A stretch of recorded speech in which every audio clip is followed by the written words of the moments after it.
I could fake knowledge of this franchise at a party, thanks to you two. Gentlemen, let's broaden our minds. Would you mind identifying what you are? We are the dreamers of dreams.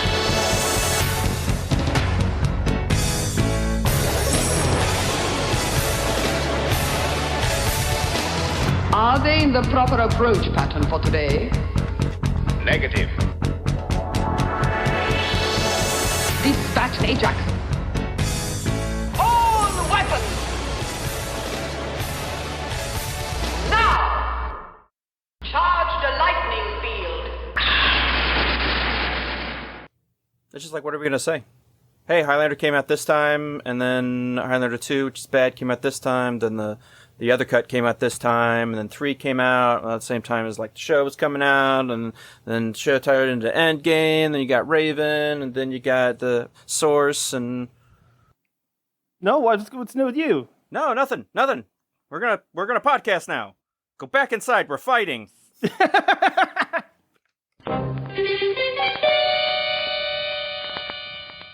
In 1986, Highlander came out. There could be only one, until 1991. There was a second Highlander. Go on. Oh, 1994, there was a third one. But was it the Final Dimension, though? No, because in 2000, there was an Endgame for Highlander. But wait, was that the end? No, Highlander had the Source in 2007. But we're not even counting the Search for Vengeance that happened in Animated Land. We also have to mention, of course, the series and the Raven. There was a TV show. Mm-hmm. And a spinoff. But it had a woman. It was a Raven. Yeah, so that's Highlander in a nutshell. Bye. See, that's all that we had for everything. So enjoy show. yourselves. Entire series. Make sure and tip your waitresses on the way out, and we'll see you next week. Bye. I'm not sure how it works, folks. We'll figure it out next time. Promise. So in this one, weren't we going to talk about how we would fix it? Or if it is fixable. Oh, that's a good point. That is, yeah. I have some questions, but we will get to that. Okay. What's coming before that? I don't know. Oh, man. Well. We've talked for many years about if another Highlander was to come out. Mm-hmm. If they were to remake Highlander, what we would do. Right. To make it the best Highlander it could be. To be the realization of what we, in our minds, hold Highlander to be philosophically, but not in practicality, right? Exactly. Capitalizing on all the glory that is innate within it, that really draws us to the franchise, even though it shouldn't.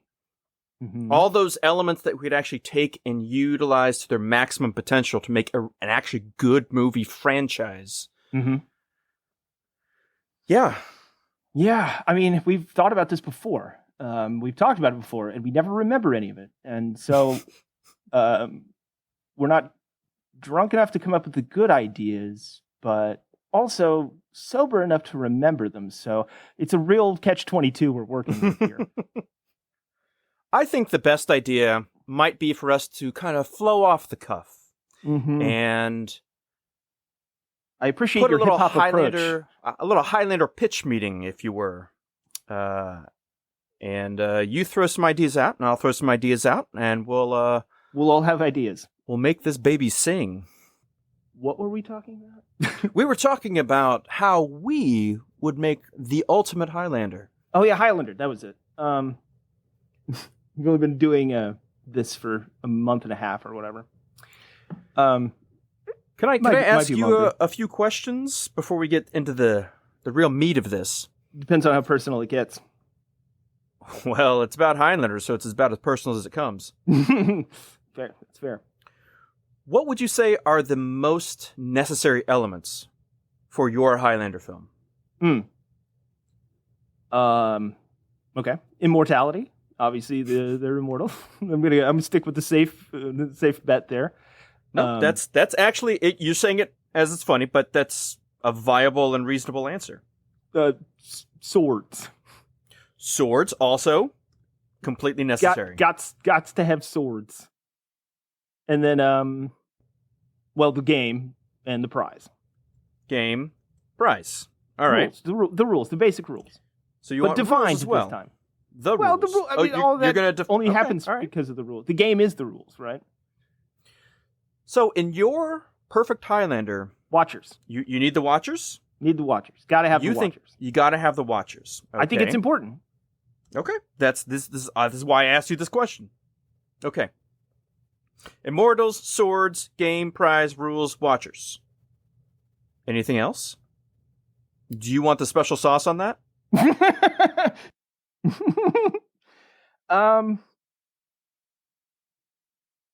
Yeah, I mean, I think those are the basic elements of the entire concept, right? So, yeah, no, I think these are some key elements that really make Highlander what it is and what brings us to it.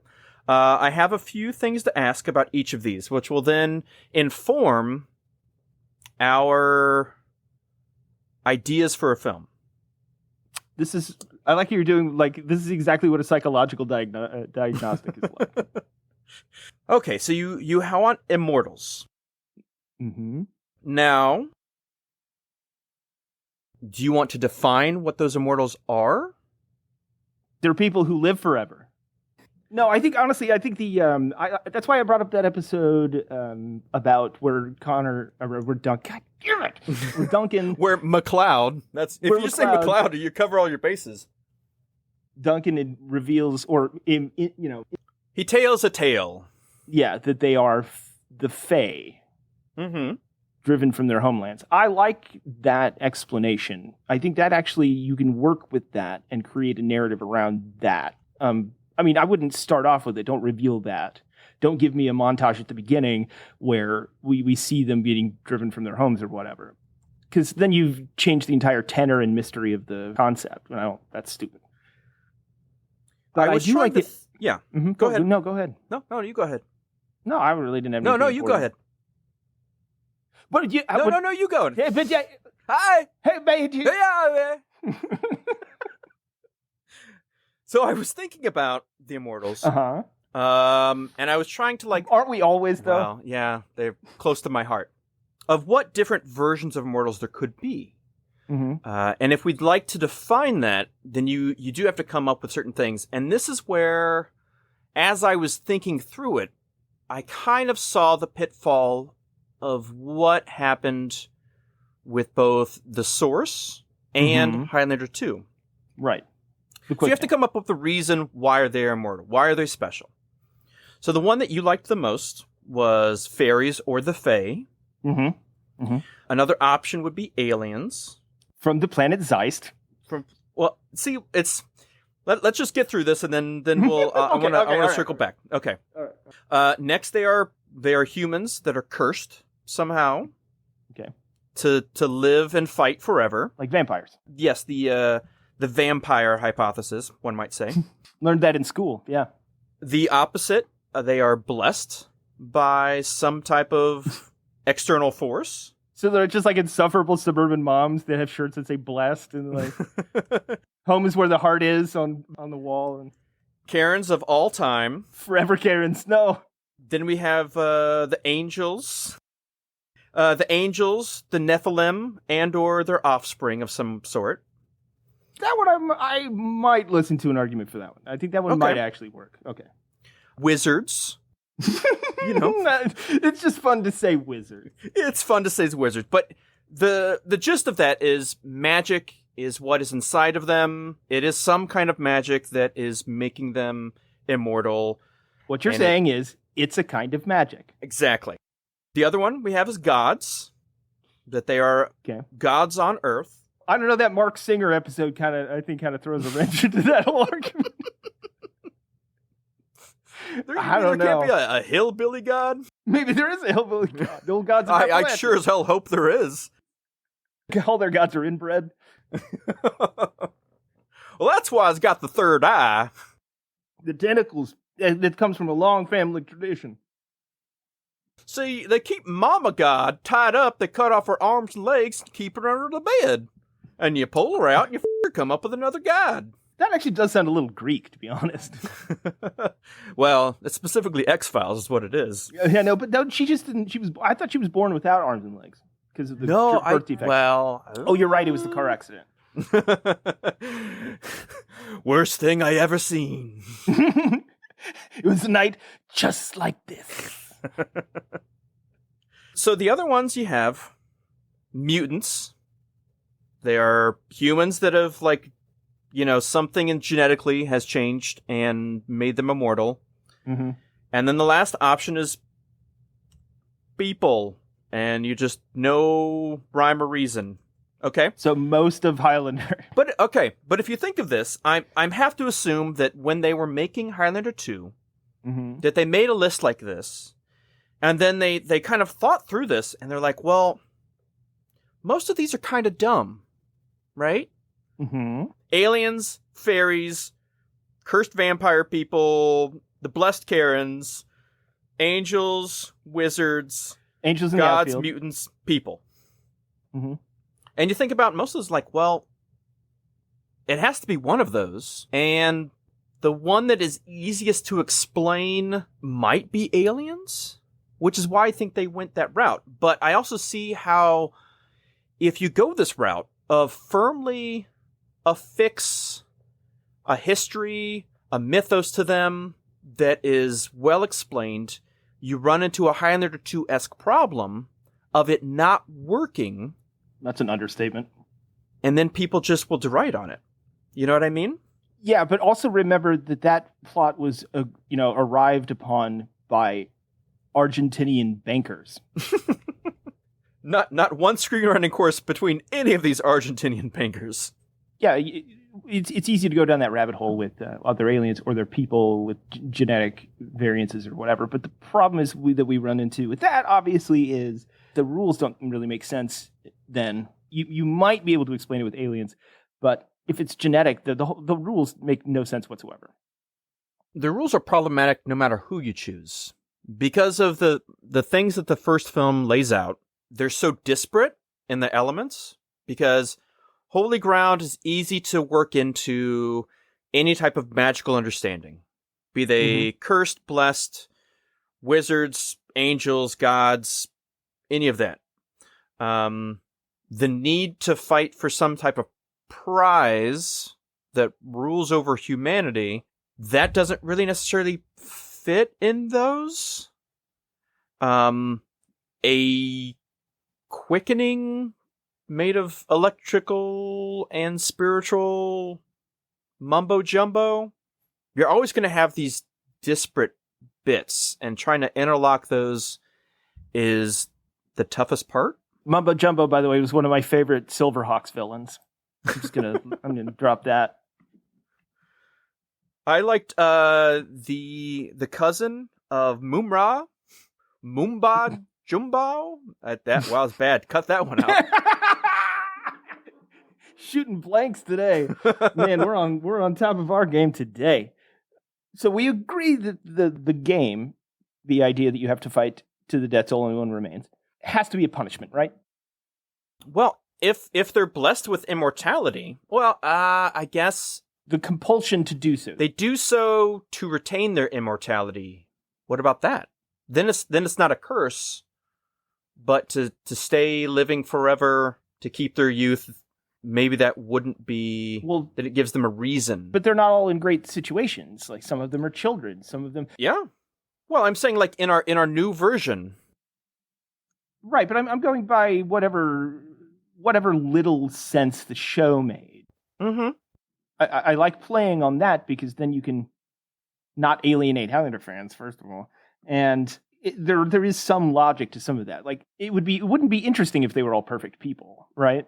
Well, yes. The diversity of the immortal race wouldn't be really all that compelling. Right. I don't see why it being a curse has to be the diametric opposition to perfection. Well, I'm saying they can't be blessed, is what I was saying. They can't be blessed people because a lot of them are in positions. They're in bad situations or they're, horrible people. So, because you need compelling villains and you need, flaws for overcoming. You need moral ambiguity because Connor and Duncan don't make sense otherwise. Because the reason they're interesting is because they're good people, but ultimately they're going to have to kill some of the people that they're trying to help. And they're just going to have to kill these people. And then that sort of inner conflict is one of the, mainstays of the entire franchise. So you can say it's a curse, but I don't think it could be a blessing. Okay. Because then they would just be perfect. That's, this is why we're working through this. So then. Well, I'm not arguing with you. I'm just saying. No. This is part of the process. I think we can easily eliminate blessings and mutants. That's what we're said so far, right? Yeah, so we've cut off the top and bottom. There we go. Okay, now we're going with the mean.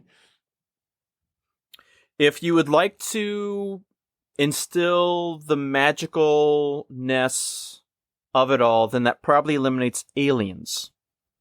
You think?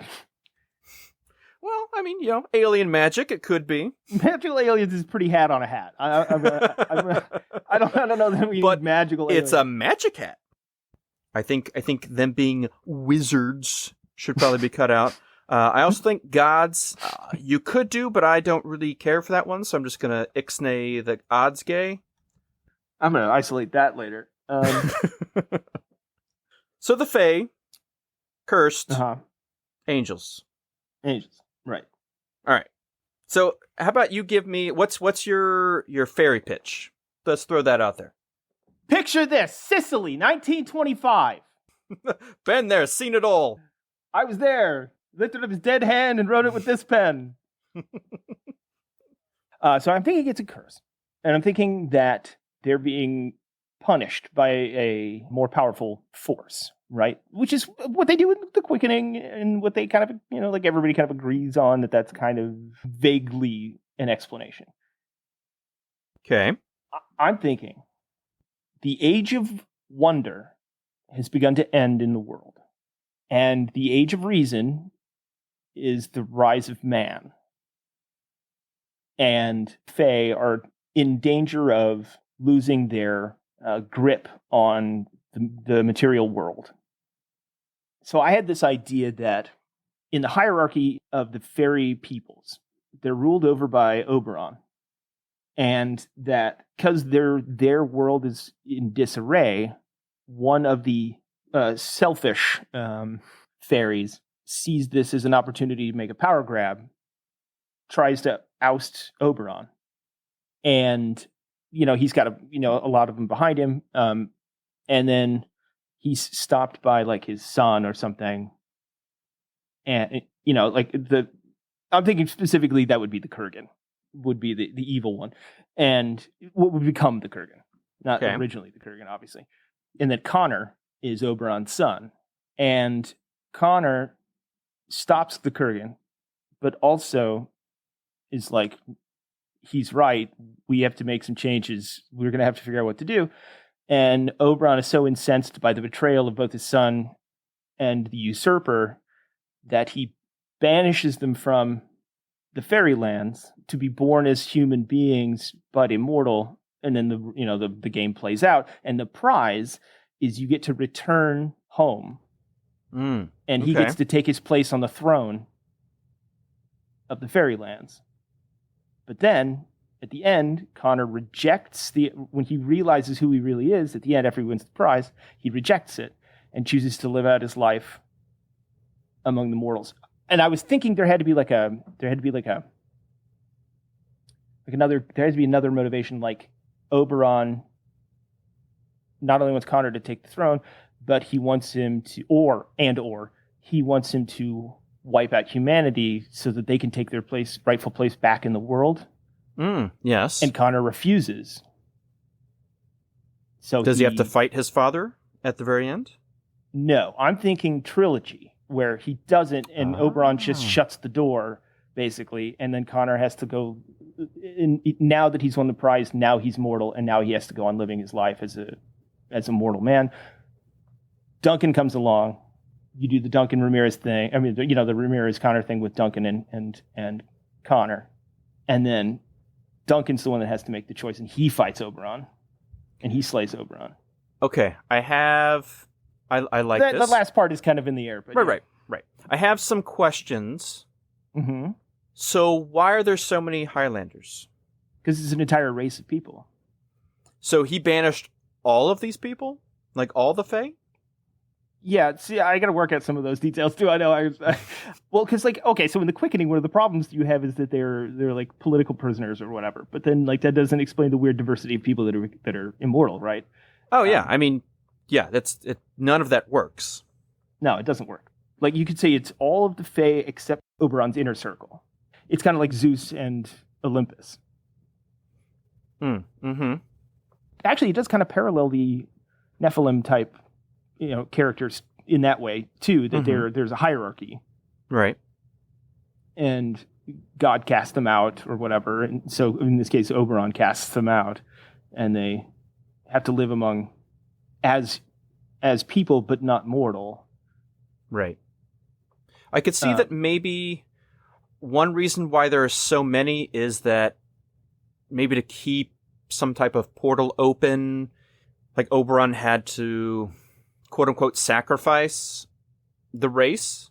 So he put all the other Fae into human bodies, and it's actually the magical life force that you get when you kill another Fae, that once you have accumulated enough, that you then have like the power of Grayskull. Exactly. You become a master of the universe and a prince of the universe. That's good. That's good. Yeah, you get the purple pants, and yeah, but it's utilizing the. He's kind of like putting his entire race out to slaughter to then keep their realm alive, essentially. Yeah, to like once you have all of those soul powers concentrated, then that would be enough to theoretically like open the portal and take back over the world from humanity. Yes, I like this. Okay, I like this because now you're getting into more moral ambiguity, because let's say that, so he's got the prize, which means he's got this sort of life essence of every Fae that has ever lived, and only he can restore them to life in the fairy realm by rejoining the source, but in doing so, he has to, by Oberon's order, wipe out humanity. And so he has to choose his own people or the people that he grew up with, that he feels like he is, though still an outsider. See, that's interesting. Yes. Okay, yeah. We're making progress here. Progress is being made. Another question. So, why are they spread out over time? Why are they not all plopped down all at once? Because of the nature of the game. Because the game is to prove who is the most valiant and worthy. And so that's why you get a diversity of, people throughout history. I mean, the spreading out over time, that's going to be hard to explain no matter what we do. But No, I think that works. I mean, you can easily do a timey-wimey, wibbly-wobbly. They get shot out over time and space because the Fey some money world shot all over. Is it's outside in another dimension, and so they plop down in different spots to then experience different aspects of life. It's part of both the blessing and the curse. Exactly. Because I kind of think maybe Oberon. I kind of think of him like the mad ruler of the White City in Return of the King, where he's just kind of a little bit off of it. He's trying to like putting himself and his people ahead of everything. A thought, story-wise, is what if you get to the end and the Kurgan actually turns out to be the sun? Interesting. And it's actually it's just someone else. Just kind of like a twist. You want to twist it up. Yeah. I think Well, you want to believe that he thought he was the prince the whole time. He's led to believe that he's the prince, but it actually turns out that the bad guy's the prince, and the bad guy wants to do what his father wants. Just an option for the movie. No. That's interesting because then you could do the reveal about Oberon before the final battle. Yeah. Okay. The problem we have with this, once again, that I totally didn't even think of, is that once again in one movie you're saying that the gathering's happening and that they're the last two left, and that's it. And there's no room for opening other than that. Unless you do a thing where in the first movie, it is the gathering. There's only a few left. Connor kills the Kurgan. Kurgan turned out to not be the... But then who was the villain that turned on Oberon then? Unless it was his son.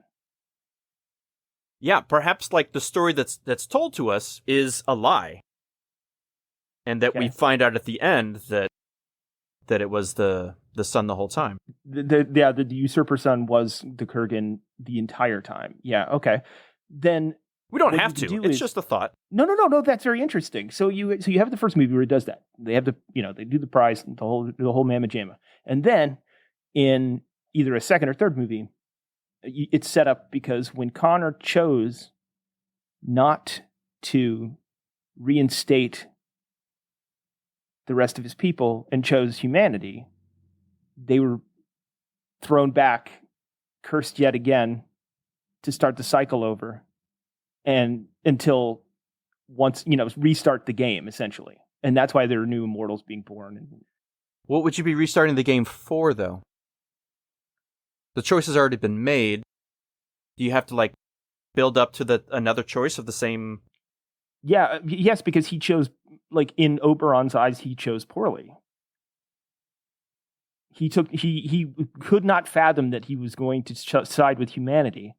And so by doing so, he is enraged and just, starts the cycle over.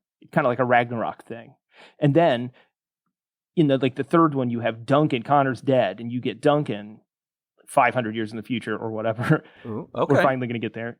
The game has finally reached its peak again, and he has to make a similar choice, and he does something different. Another thought, when he has to make the choice, and he chooses against Oberon, all of that energy to keep the portal open and possibly allow the Fae to come back into the world, what if it's Oberon who, goes through the portal?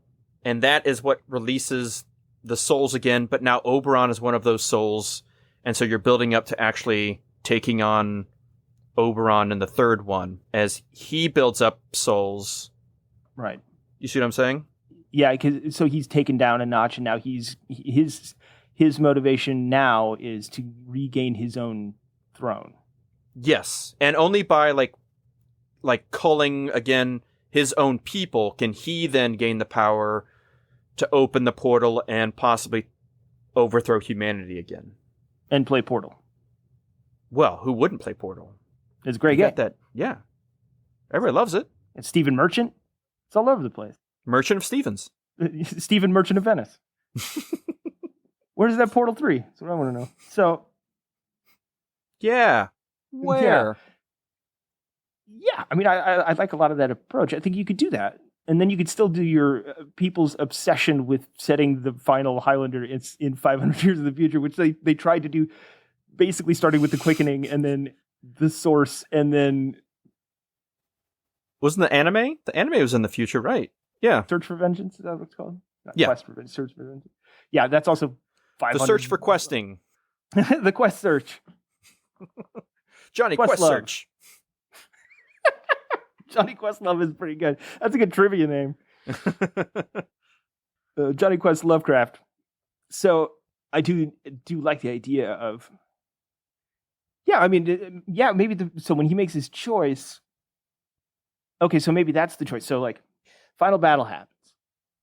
And Connor, who's in the first nobody... one? Or later? Yeah, in the first one. Okay. So Connor kills the Kurgan. And So Oberon reveals himself and the truth before the final battle. Then, but he's still like watching through the portal or whatever. And then his son's defeated, but he's like, well, my son was an asshole. You have proven yourself worthy. You, the poorest of us, you have proven your mettle, and that we all are great, because even if the lowliest pauper can rise to the Right. then To truly become a prince of the universe. right, exactly, No. exactly. Take your throne. Let's rule humanity. He's got to use that line. You got to too. use it. It's got to be in there. Yeah. And then he's like, and there can be only one. And then he said, yeah. And then he says, well, who wants to live forever? And he decides to be human. Exactly. But he's quoting RoboCop, and nobody knows it. and then he kicks Oberon on the chest and says, "Can you fly, Bobby?" And then Sandal Bergman dies with that snake arrow. Because she said that too. Yeah. Yeah. Okay. We're going down this rabbit hole of them being... It doesn't exclude angelic, but like when you get into prophecy territory, you have to start worrying about Christian backlash and, the religious right. Well, that leads us into... And then it has its own rules. That leads us into the rules of holy ground. Right. But see, but yes, Holy Diver, yes. Dio's Holy Diver. Ronnie James Dio as the Kurgan. Sign me up. I'd buy that for $1. So the rules, I like the rules as they stand. I like the rules. I think the rules are important. I don't know if you'd want to even add or subtract any of them, because so the holy ground thing is good because it means anything that is holy or sacred. Yes, but you're right. That is ill-defined. And how do you define that? Yes, that is also that is a problem. It gets into what is holy for humans. But if this is a whole entire race, quote unquote, above humans, why? Okay, well, that's unless that interesting. relates to the Fae being part of humanity's religiosity. Well, I mean, it is. It is in the Gaelic traditions. Actually, in a lot of traditions, they're just called other things. Which actually, there you go. You could use that. The Fae are the Fae are they're called other things in other religions, but they do exist. I feel like you have to steer away from the angels, like right away, because then you just get into prophecy territory. Right. Well, do you get into, prophets and just not explain it at all? Yeah, we always find ourselves going down that route logically, though. That's the worst part. Which all roads lead to Highlander 2. You see why they do what they do. Yeah, thus destruction. Yeah. The road to hell is paved with good intentions, I think is the lesson from Highlander 2. And also Argentinian bankers. So I like the idea of, so making it not a specific religious thing, but making it more of a vague, spiritual thing. We're not talking about necessarily Celtic paganism or Celtic, what they call paganism, or just old Celtic religion, or Druids or Viking religions or anything like that. But using their, kind of saying that everybody's right about them. They may not be right about everything, but they're right about them, And so they kind of recognize that all sites are holy that are sacred. I don't know, man. That's tough. This is where we get stuck. So, because you're right, when we brought that up before, can you? Yeah, I mean, like, how many cults would be considered a sacred ground? Yeah, I mean, like, it's problematic. Yeah, and a way to, but an important plot device, though. It is. It's part of the thing that really is a fascinating part of the lore that you want to keep. You don't want to sacrifice that. But by defining what the Highlanders are, then you feel the need to incorporate that into the rules. And if holy ground cannot be fought on, then holy ground is important to the Fae. And if it's important to the Fae, we have to say why. And if it's from human understanding, I don't understand why that would matter to the Fae. Okay, well here's Unless maybe we that's say that the Fae are somehow tied in to these holy places, that humanity's religions are from the fairy realm in a way. well. How about this? It's not that they are sacred or holy to the Fae, but that part of the curse is that they have to obey what is sacred and holy to the human race as part of being born human. That's part of you have to obey their, because it's like a kind of a double you to the to the people he's punishing, because not only do you have to like be born of them and live among them, though you're not them, but you have to obey all of their, because you're a supernatural creature, because you're a godlike mythical creature, you have to obey the rules of all of their godlike mythical creatures. Okay. Which obviously does run into problems, but problems that you probably don't have to address right away. Like, you don't have to address Patterson Gimlin film was shot in Washington, like you don't have to address that necessarily right off the bat, though somebody's going to bring it up. You don't have to bring up this Bruder film. You don't have to like all these sites that are considered sacred things, and Ground Zero, 9/11. You don't have to bring that up, even though that would be interesting. Do it the whole thing. If the gathering happens in New York, they can't fight at Ground Zero. That would be interesting. I mean, it's loaded. Yeah. It's very loaded. It is extremely loaded, and I'm hesitant to dive in. Maybe not address it. Kind of like in Spider. Remember when? You remember when that Spider-Man trailer came out with him? Yes, yeah. In a hammock between the Twin Towers. Two towers, yeah. Never to be seen again. I think that's a fascinating way to handle that. I also like the idea of that being incorporated into, the good and bad of being a human. I think it's the, you could say, the Fae naturally have extreme long lives. They are not generally a warring species, which is why having to battle is so wrong, such a punishment, maybe, in a way. And what they have to learn how to do it. Yeah. Maybe falling in love is different for the Fae. What about not having children? I think that actually I think that's easier, just because by not actually being human. Mm-hmm. And because like we talked about that before, it's like that part of it has to be part of the curse, because otherwise it really doesn't make any sense.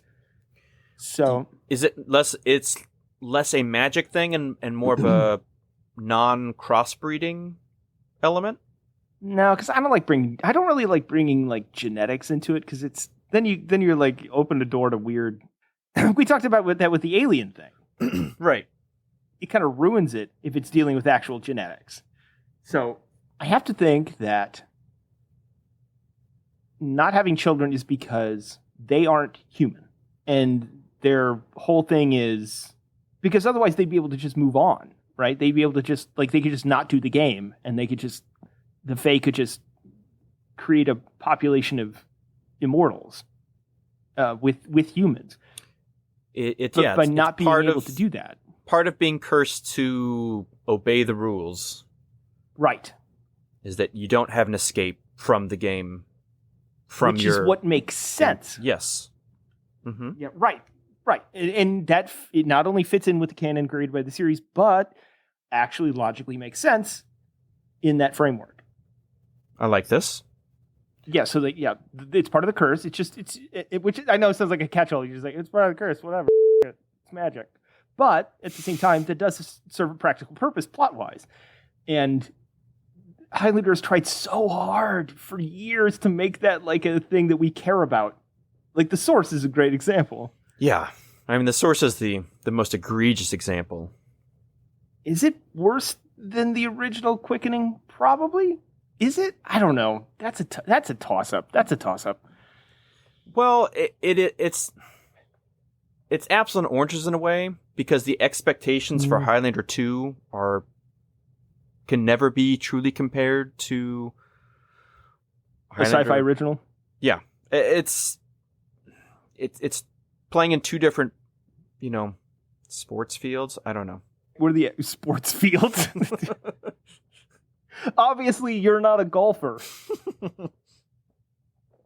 They're both objectively bad and don't work with the canon, what little canon we have. So, I mean, there are elements you like more in. I mean, it has Michael Ironside. It brings back Sean Connery. There's actual budget. Yeah, but is that good? Did they bring back Sean Connery? But is it enjoyable? What do you have in the source? What are you enjoying in the source? What is your favorite form of cancer? Yes, I get it. Well, you're saying of like, well, one has to be better or worse, and so I'm giving you reasons you're right. why. Well, because we quantified that, we tried to quantify that before. We were like, what's the, is the source the worst Highlander anything? And maybe, but the Quickening is really bad, and it kind of ruins everything. It does. I don't know. I really don't. I don't know if I can say which one's worse. Yeah, I mean, we're getting into like Kirk versus Picard territory here. I don't. Yeah, well, I think that's again the other end of the spectrum. I feel like this is like, is this dog or cow? Rand's a dog. They're both shit. Yeah. Who cares? It's true. It's true. That's don't step in either. How about that? Don't eat either one of them. Okay, what are the rules that need to be covered? You have Holy Ground. You have immortality. You have no kids. Right. So they're free this weekend. Yeah, we've covered the game. We have the Quickening. We've kind of explained that. Who was in? Was that Alec Baldwin? No, that was. Who was in the game? Is that Michael Douglas and Sean Penn. Michael Douglas, thank you. It was Sean Penn and Michael Douglas, yeah. Yeah. Which isn't it just a rehashing of Most Dangerous Game? No. It's not? I don't think so. Maybe I haven't seen it in a while. It's not a hard target? No, not at all. Okay, well then. I thought it was, yeah, I know. No, the game is it's all like his birthday present. He gets like drawn into a secret society where there's things going on behind the scenes and his life's at stake. Yeah, it's more like, then it's all a game. It's more like it's more Eyes Wide Shut than it is. With no sex. And Eyes Wide Shut meets Twilight Zone, kind of. This precision, this kind of laser-like focus is why people listen to this show. Well, we have to be bad at something, right? Okay, so you got the game. We've got the prize. We've covered the rules. We have the Immortals. Swords. One thing I would definitely like to have... All right, swords got to be... You got to like... I think no sandals. No rugs. Do you like gladiator films, Jimmy? I just watched a Buck Rogers episode today with Peter Graves in it. The pilot that they bring out of retirement. I could not stop thinking about that. It was so funny.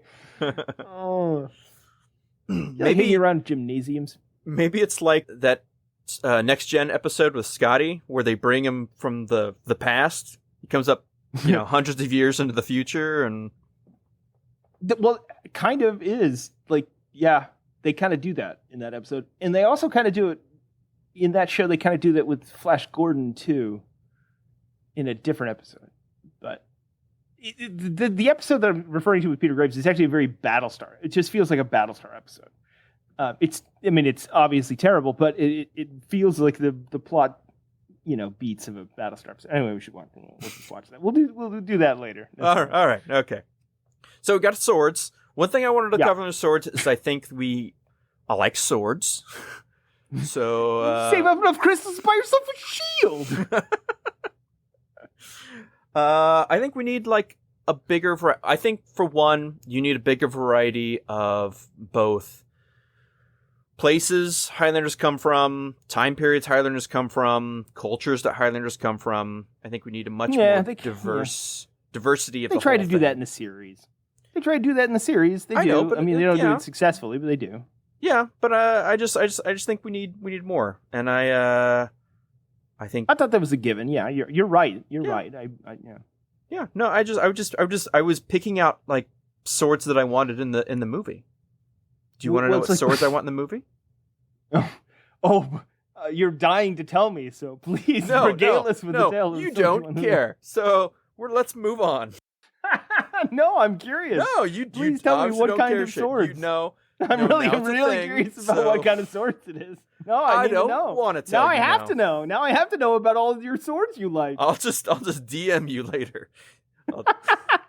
I'll send you my Amazon wish list of all these swords. You only own 2 swords. I don't know. But yeah, swords. So lots of swords. Lots of swords. So you also want axes and battle. Yes, I want a lot of different And hatchets? bladed type of. I don't think you can do hatchets or axes. You don't need both. So you need phantasm balls. And That's technically not bladed. That's a sticker, not a slicer. if it's spinning, I don't know. Well. Oh God, what is that? Is that Angus Scrim? Huh? Is that right? Is that guy's name? Salacious Crumb. I think it's Angus Scrim. I think you're right. Yeah. He's a Fey Highlander. So there we go. Anyway, so we have. We're killing it today. Hey, we'll just cut that bit out. God damn it. Immortal swords, Mm-hmm. the game, the prize, all the Mhm. rules, Mm-hmm. watchers. Okay, yeah, I think this is important because I think you can tell the tale through their eyes, like they try and set up in the series after season 1. I actually like that idea. That okay, so think about this.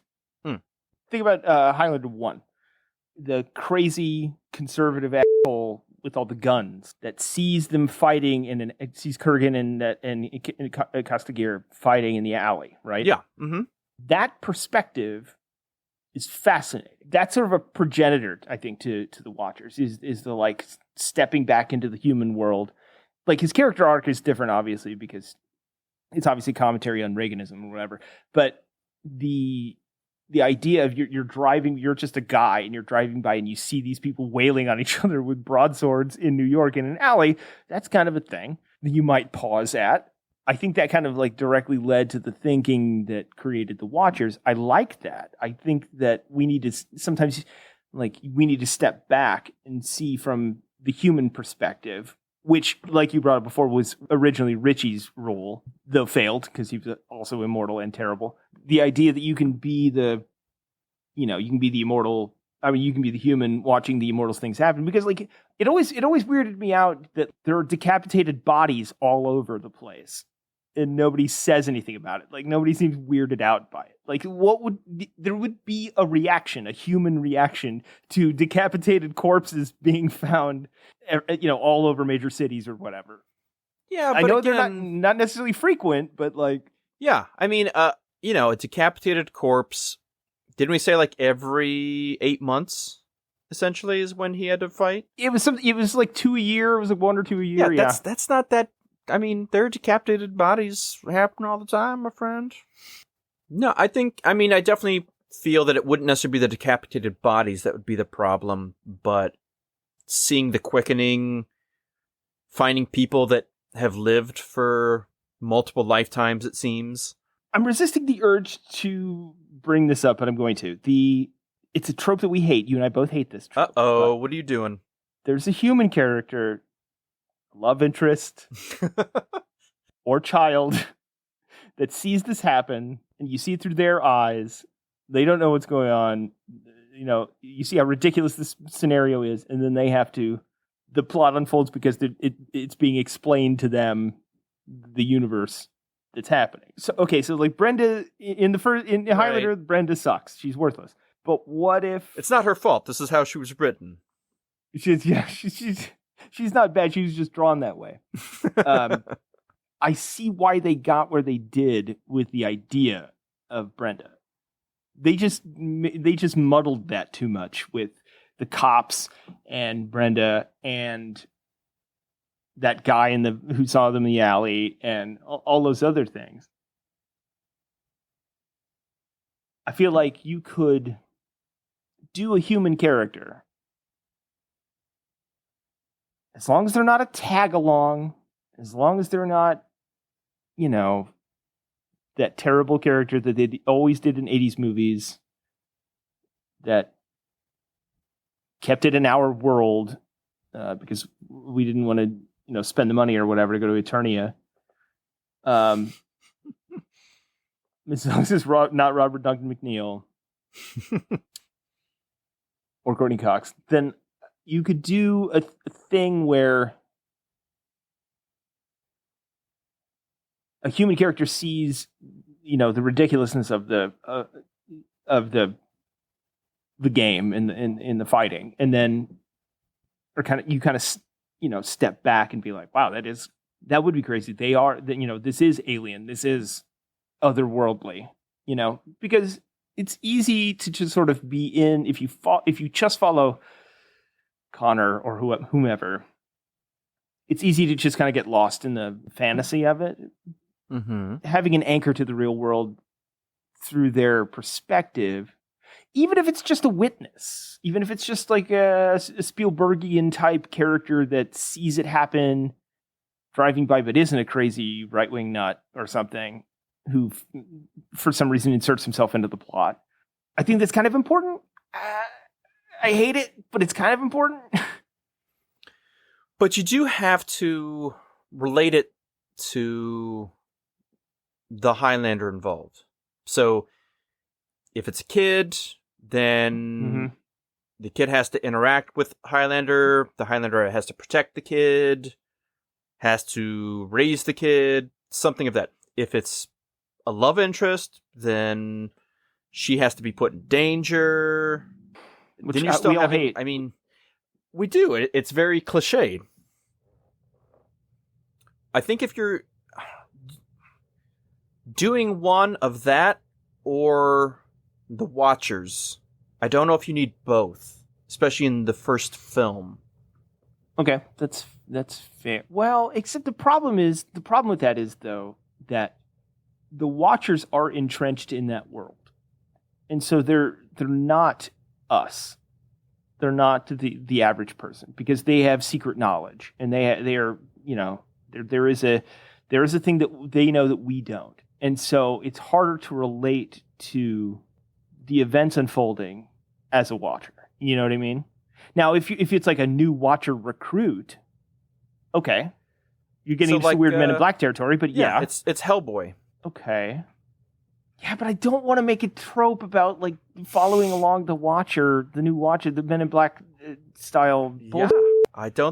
I'm not saying it's good. Is this the reason that Highlander hasn't been remade already? This exact problem? Is this whole thing? It can be tough. I mean, if you have deep enough character, you don't necessarily need that.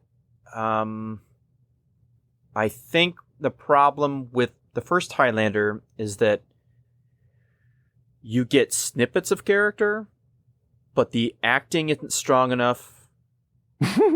Oh, you mean because Christopher Lambert didn't speak English? Yeah, that's a problem. You're also just not given enough for him to care about. I mean, you're only getting kind of flashbacks of his life, and you can't really invest yourself in that.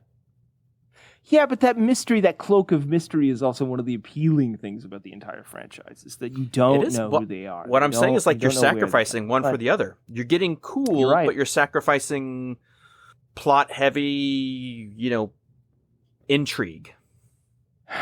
Yeah. We're never going to get a Tinker Tailor Soldier Spy Highlander ever, unfortunately, but... Now, I think you could... Which I would love. You could put the Watchers in, so whatever this audience stand-in character is, be it love interest, child, dog, whatever. But how long are they in it, and like how much of the plot did they take up? Is it a cameo? Is it just a scene, like Spielbergian scene? If you put one of these characters in there, they have to be a main character.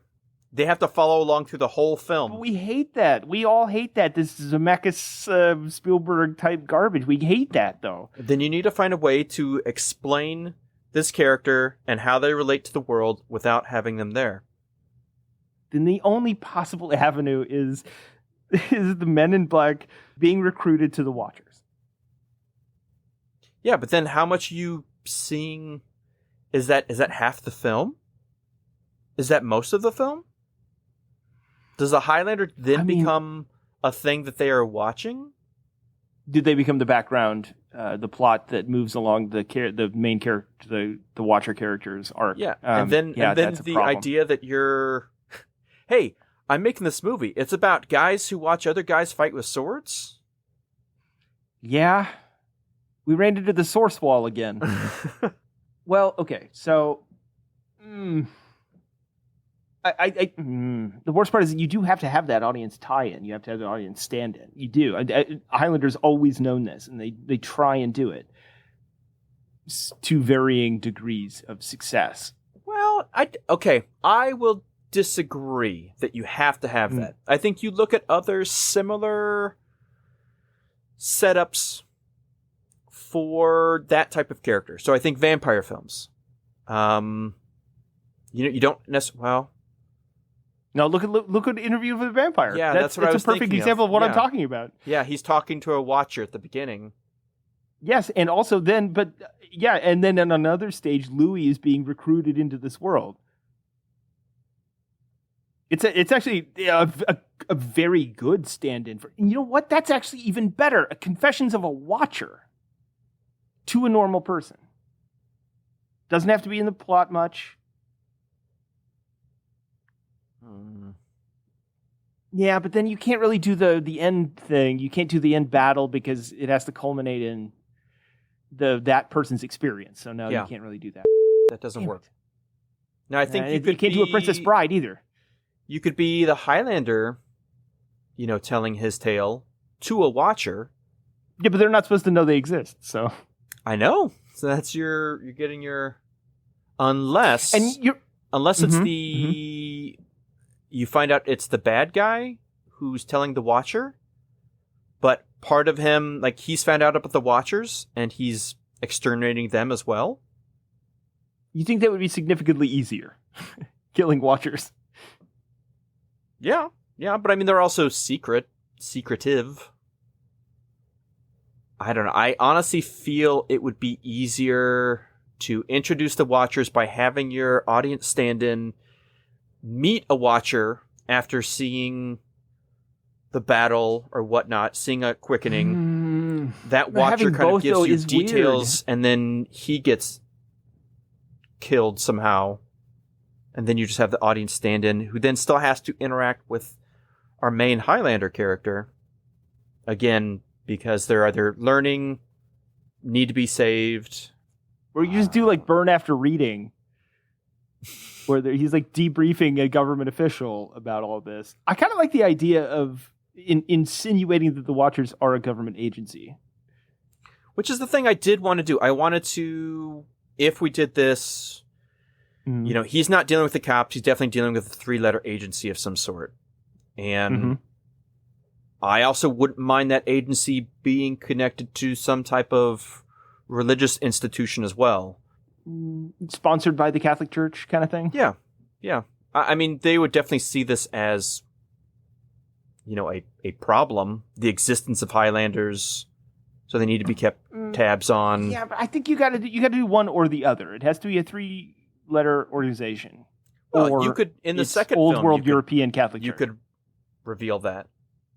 I don't know. I mean, not a big believer, obviously, in American exceptionalism, but like it is different than most of history as far as being on the surface at least secular, and our organizations are set up differently than, because the Queen in England, the Queen is still the head of the church, and, right? But in the United States it's not the same thing, right. Just even if it's not great, but it's still, The problem So- with introducing a 3-letter agency is that they will have an agenda of their own.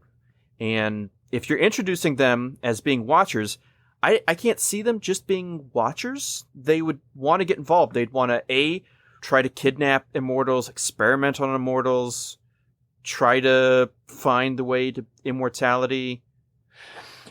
Okay, so I was thinking, yes, you're absolutely right. This is this is the line of thinking I was going into the other day. So we do both believe it's in bad taste to have an immortal at Auschwitz. We can agree on that. Yes. Let's not do that. But you could take a different angle at that and say that, like, Joseph Mengele was experimenting on immortals. Okay. That's not as offensive. These were experimentations that were happening outside of Auschwitz? Right. Not in the camps, just his like the old Nazi. Yeah, maybe he would travel thing. to like a Wavelsburg castle and he'd do experiments there. Maybe it was more of a Goebbels setup that That would be an interesting reveal if we find out that no, that wouldn't work. I was going to say, like, if the Watchers, as a twist, turned out to be created by the Nazis, but that wouldn't work because they've been watching them for thousands of years, so that doesn't really make any sense. But I like the idea that only the most depraved humans knew that the Immortals existed, because they were the only ones willing to believe crazy shit like that. You know what I mean? Yeah, with the Watchers, man, I don't. Okay, so how about this? Movie 1, you're introduced to the Watchers. They aren't necessarily the main character, but you're introduced. They exist. Maybe a Watcher. Oh yeah, you treat it like Felix Leiter in Casino Royale, where he's like, "Hey, I'm CIA. I know what you're doing. I'm doing the same thing. Here's my money. I'm not really a character, but I exist. So maybe that'll come up later." And then in the second movie, that's the one where the Watcher is the main character or one of the main characters, and then you can get into the American versus, like, for instance, UK Watchers, where, like, there's a different organization where the American Watchers are secular. They're part of the government. The UK Watchers are a branch of the Church of England. And then you get into, like, a whole subplot about the hierarchy and, like, where it started and where it came from. You go back to the Knights Templar or whatever. You know what I mean? Yes, I will say that I don't know. From my point of view, we're kind of getting off track, and I think we're like losing the plot a bit. You know what I mean? I mean, by defining the plot, we're losing the plot. It might be easier just to cut the Watchers. I like the Watchers, though. I think it brings a really great element of depth to that. I know, but they we've been able to pretty much nail the other things. As crazy as, like, those things are, Watchers are kind of the bit that I feel like is giving us the most trouble. And you have to devote so much of these movies, which I think will pull away from any type of narrative through line you want to keep. I don't know how you introduce, a Lois Lane into the Superman mythos and then make the next movie about Lois Lane and not Superman, especially if they're not interacting. You know what I mean? How do you make a movie about Superman just told from Lois Lane's point of view, but Lois isn't interacting with Superman? Marvels. But Marvels only works because you have all that mythos and history you're already building up. You already know these events that are being covered. That's why it's intriguing to read. But if you're getting all of the stuff where you don't have, Connor fighting Galactus, you don't have not yet. Well, what I'm saying is, like, if you, I don't know if that's going to be interesting. I think it's a viable idea. I just think it's on some shaky ground to build your Highlander scaffolding. Holy on. ground. Yeah. All right. Maybe I'm not gonna... completely like saying the Watchers have to go away. I'm just saying that it's a difficult puzzle piece when you don't have a serialized narrative told at length. Yeah, but it works in Endgame because you don't know about the Watchers. Let's say you went into Endgame, watching Endgame not knowing much of the series. They introduce it by giving you the Sanctuary. So there's an interesting angle. You can still introduce them. But here's a question. Would Endgame work for non-Highlander fans? Well, no, in general, no. But I mean, the only reason they have them is because they were a part of the series. And then you're tying in the series and the movies. You're getting into a chicken and egg situation. I get it. But like, can you watch Star Trek Generations without having seen either show? Arguably, yes. May not really get much out of it. I mean, even if you did, you might not get much out of it. But you're given enough that you kind of get it.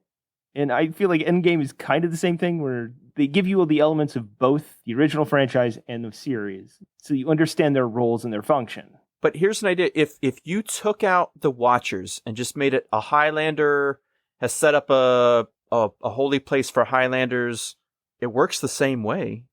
It's not a necessary bit. Yeah, but they're so cool.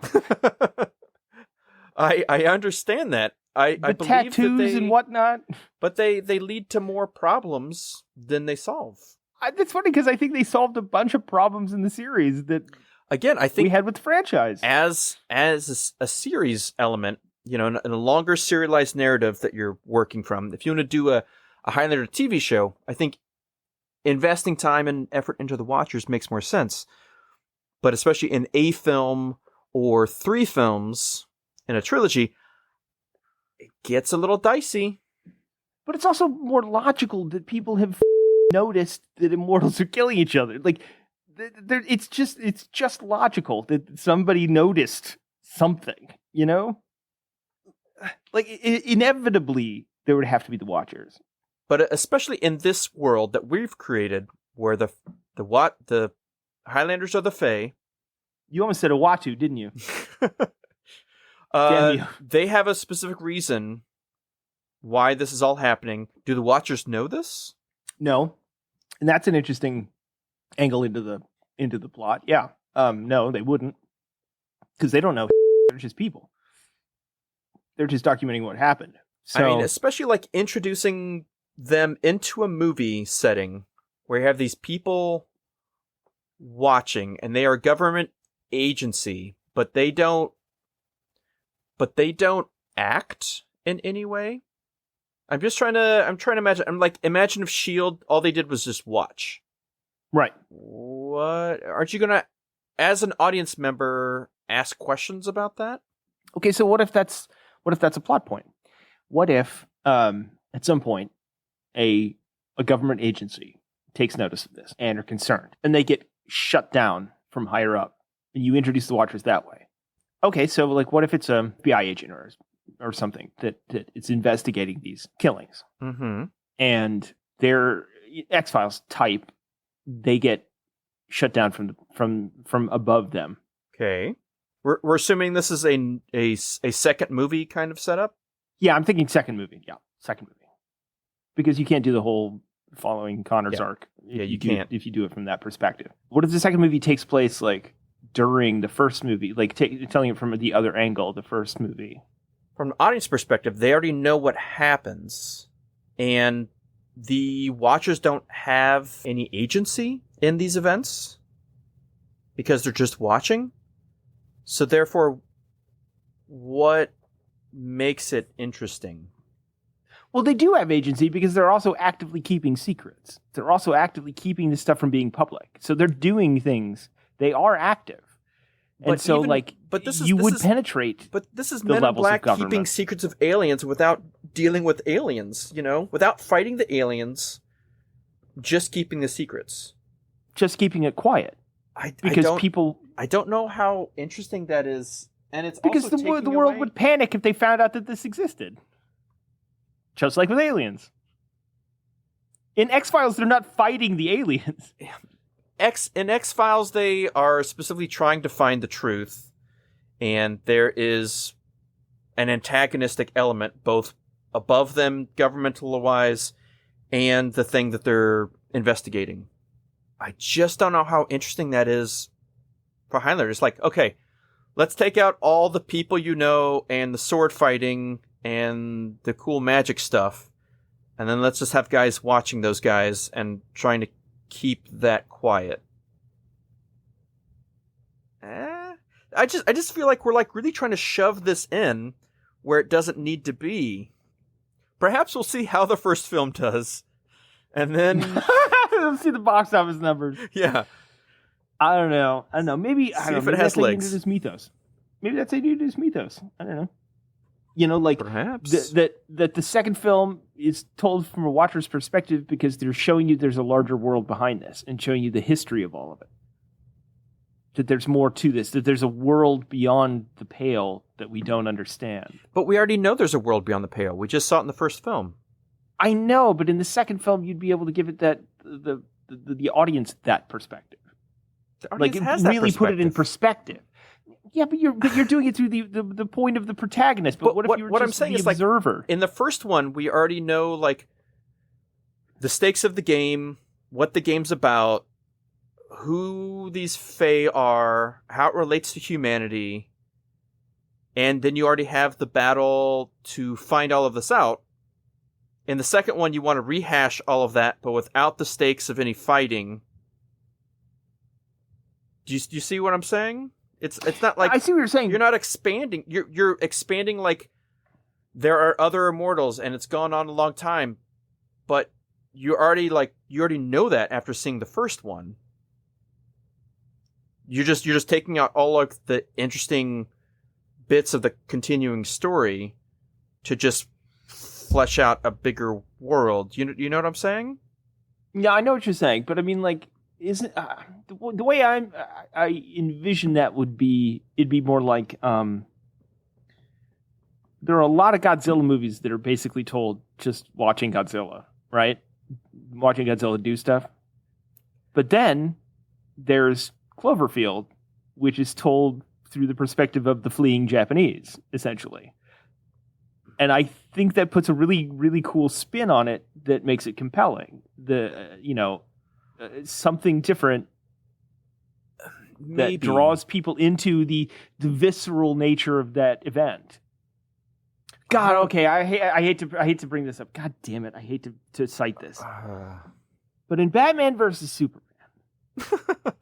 they recount the events of Man of Steel at the beginning of that movie through Bruce Wayne's perspective, which is the only interesting part of that movie. Okay. That's what I would think a second movie would be. Yeah, but then that whole movie's about like if Bruce Wayne he found out there was a Superman and then Superman did stuff. But then he just had to like continue watching Superman and not doing anything with Superman. No, just watching the movie Man of Steel, not even just Superman in real life. Yeah, watching the movie Man of Steel. I know, and that movie sucks. I know, but I don't know. I kind of like the idea of seeing it from a different perspective. Yeah, seeing it from a different perspective, but that's also a setup to then have him interact with Superman. But you want to take the whole idea of the rest of that film, that setup, you want to remove that. Because no. In this analogy, you're not interacting directly with Superman. You're interacting with the idea that Supermen exist, and that's exactly what the Watchers do. They observe all of the immortal thing that happens. And it's a great way. Think about this. It's a great way for you to say that the game ended, but it's still going. If that's the way it shapes up, where the game restarts. Telling it in the second movie, telling it from that perspective where they see this thing happen, they know this happens, right? And instead of just being like, oh, it's still going, they just started over, in a cheap way, you see it from their perspective, which means that they're like investigating while the chronicling- game is still going on. Yes, exactly. Yeah, Utilizing their past knowledge. Okay. This All right. should have been. They're like, this should have been the end, but apparently it's not. What's the deal with that? Jerry Right. Seinfeld now enters the frame. That's how you find out that Oberon is now on the playing field. You find out that I think you have to have them acknowledge that the stakes of the game and the existence of the Fae and all of that. That it's different now. Yeah, but things have changed. I think that maybe that could work. Maybe it's still difficult taking out your main characters and making them more secondary characters. I mean, it's a completely different type of film. Yeah, but but you and I both know that's what makes a good franchise. When Temple of Doom is way different than Raiders. That's true, but I feel like this is more of an Alien to Aliens kind of shift. You know what I mean? Sure, or Empire to Star Wars. Kate said it worked really well for Twilight, sarcastically. Hey, we are the first people to tell you that Highlander sucks. Most of it sucks. It's terrible. We like the idea of Highlander. Well, okay, so it's been 2.5 hours. Yeah, no, I need to wrap this up. Yeah, admittedly, Highlander isn't tangibly great, but it is philosophically great. And so if you watch some of it, if you've seen the shows, you've seen the movie, if you've seen the movies, and you don't think they're great and you don't get it, this is why. Just listen to this series and you'll understand our impassioned love for it. And I'm pretty sure we repeat ourselves several times about why we love it. And maybe that's love. It is. You keep expressing yourself again and again because it's the swords, it's the lightning, it's living forever. It just makes you feel like, a prince of the universe, really. That's true. Well, and it's a blank slate for fanboy speculation and conversations where you go, okay, so what if Highlander and Alien, and then you have a 3-hour conversation with your friends about it over a board game or something. That's just how it works. That's what Highlander is.